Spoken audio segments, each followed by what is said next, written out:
Exciting.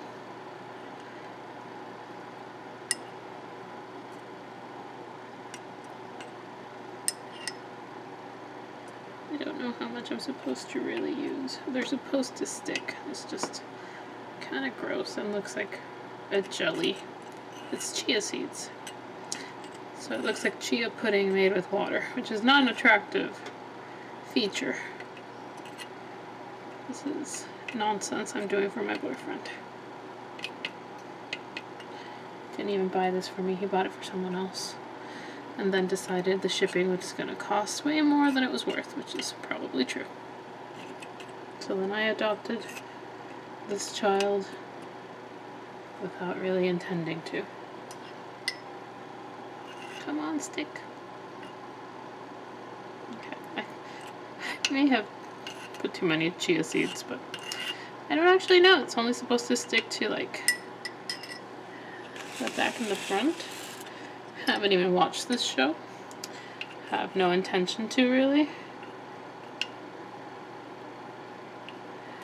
This is supposed to now dry for 2 days, and then I have to put water on it. So I think he's gelled up enough. Let's put some more in here. And the back, I think, is where we want most of it. It's supposed to eventually dry and stick, and then you're supposed to mist it after 2 days, and then you pour water through this little hole in the top, and I guess it'll like just self-feed through moisture in the terracotta. We'll see what happens.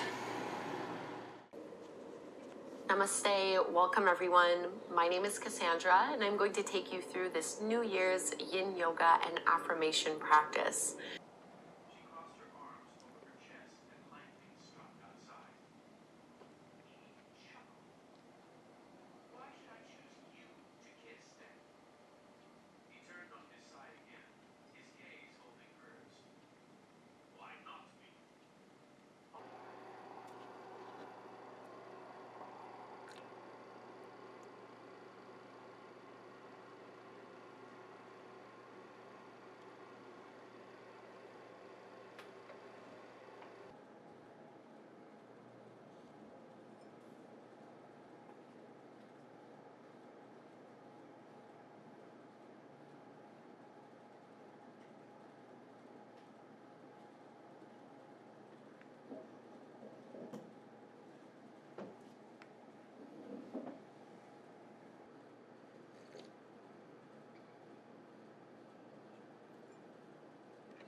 So I think the reason he's still there is that at first they didn't know what they were going to do but couldn't get him out of there. Now they want to continue with the count, so he has to stay there.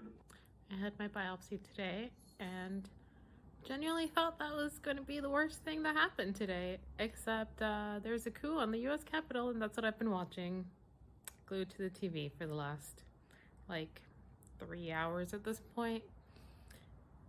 So yeah, history happening every single day around here.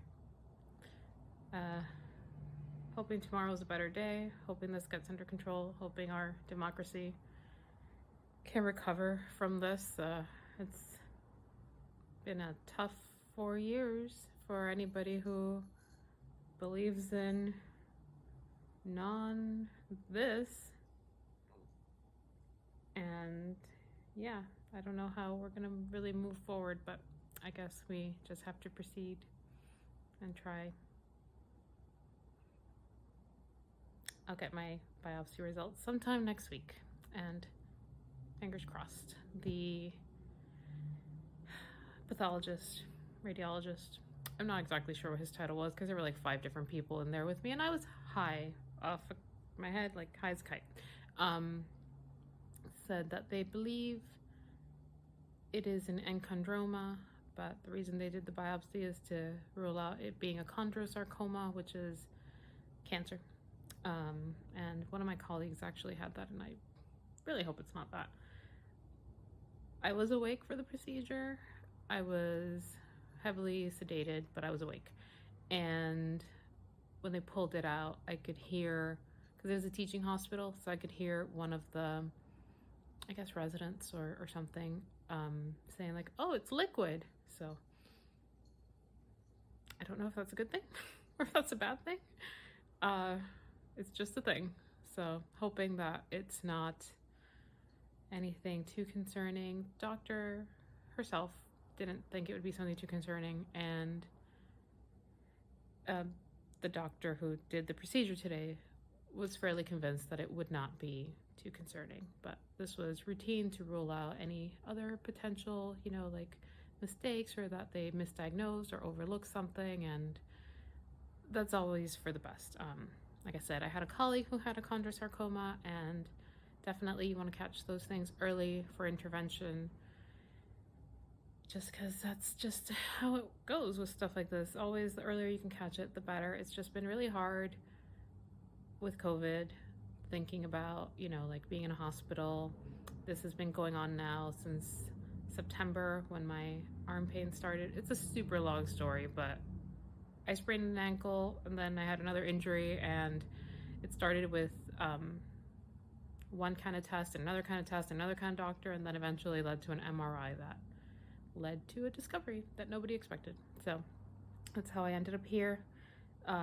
This is unrelated to the pain though. So the pain kind of comes and goes and persists, but the bone thing was unrelated to the pain. But that's that. So democracy at stake. My arm can't be moved. I'm glad that I finished writing in advance of all this, because my mental state just would not be able to handle any kind of drafting right now. So with that, I'll check in with you guys tomorrow.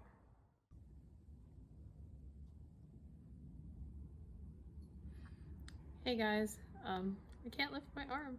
I look a hot mess because I literally can't lift my arm, like getting up to my hair doesn't work. I did a braid yesterday for the procedure, and it's still on because I can't do this one-handed. It's been an interesting morning trying to get stuff done. I just kind of like tugged the sheets into place for my bed, and just because I can't stand having the bed unmade, like my life feels wrong if the bed isn't made. It's like the start to my day.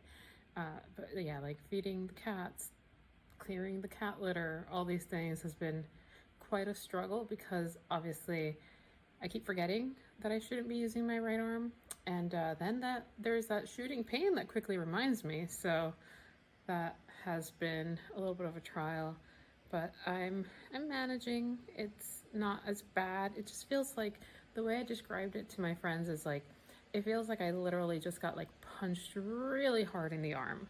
The piece of bone that they take for the biopsy is not significant. It's literally a needle that goes in through a tube, and that suctions out a piece of your bone. Do not look up the videos if you don't want to be grossed out, because I did that and it definitely increased my anxiety.